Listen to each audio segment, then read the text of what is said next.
কোরআনে কারীম এমন এক কিতাব, কোরআনে কারীম এই জন্য কোরআন বলা হয়, পৃথিবীতে যত কিতাব রয়েছে সবচেয়ে যেই কিতাব পাঠ করা হয় তার নাম হলো কোরআন, আর এই জন্য এর নাম রাখা হয়েছে কোরআন। কোরআন মানুষে বুঝেও পড়ে না বুঝেও পড়ে, কোরআন পড়তে পড়তে তার দিল টুকুন নরম হয়ে যায়, কোরআন পড়তে পড়তে তার চোখ দ্বারা তার অজান্তেই পানি বের হয়ে যায়।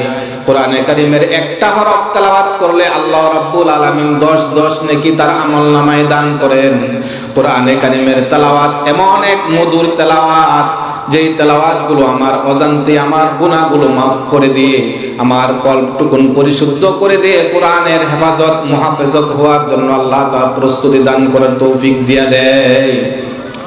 কোরআনে কারীম এমন এক কিতাব, যেই কিতাব যদি আপনি সিনায় ধারণ করতে পারেন, ইন্নাল্লাযী লাইসা ফি জাওফিহি শাইউম মিনাল কুরআনি কাল বাইতিল খারিব, যেই দেহের মধ্যে স্মৃতিপটের মধ্যে কোরআনে কারীমের হুকুম নাই, কোরআনে কারীমের আয়াত নাই, ওই দেহটা হচ্ছে একটা বিরান বাড়ির মতো।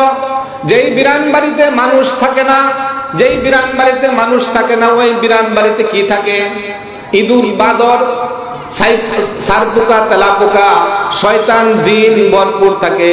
আল্লাহর রাসূল সাল্লাল্লাহু আলাইহি সাল্লাম বলছেন, যেই দেহের মধ্যে কোরআন নাই, যেই বাড়িতে কোরআনের তেলাওয়াত নাই, যেই দেশে কোরআন তেলাওয়াত নাই, যেই ঘরে কোরআনের তেলাওয়াত নাই, ওই ঘরটা একটা শয়তানের আড্ডাখানায় পরিণত হয়ে যায়।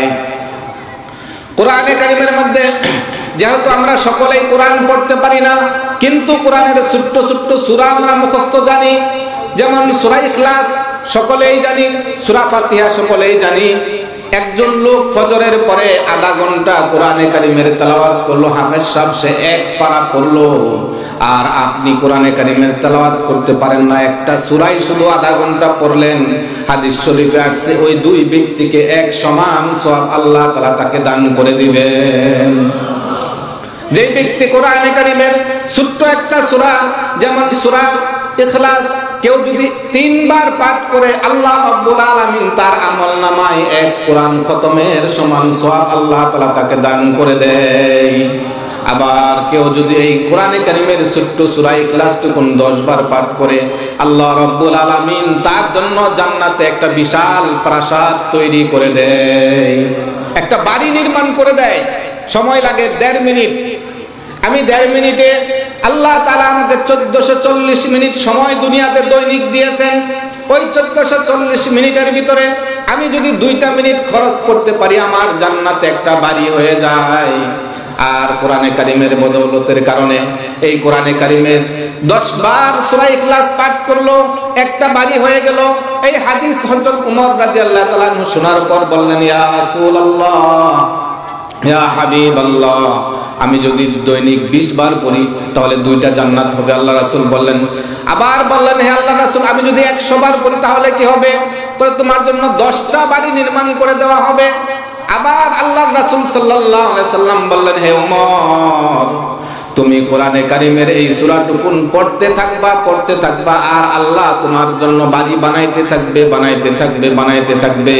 তুমি এক সময় পড়তে পড়তে তোমার জিহ্বায় জড়তা লেগে আসবে, তোমার জিহ্বা শুকায়া যাবে, তুমি এক সময় কাহিল হয়ে যাবে, কিন্তু আমার রব তোমার জন্য বাড়ি বানাইতে কখনো কাহিল হবে না। আমরা দৈনিক কমপক্ষে সকালে একটা বাড়ি বানাবো, বিকালে একটা বাড়ি বানাবো। রাজি আছি তো ইনশাআল্লাহ? সময় লাগে 2 মিনিট। কোরআনে কারীমের অনেক লম্বা আলোচনা। আমার ভাই আমাকে বলেছিলেন যে কোরআনে কারীম সম্পর্কে আলোচনা করবেন, কমপক্ষে 2 ঘন্টাও আলোচনায় শেষ হবে না একটু পর হাদিস বলে যাওয়ার কারণে।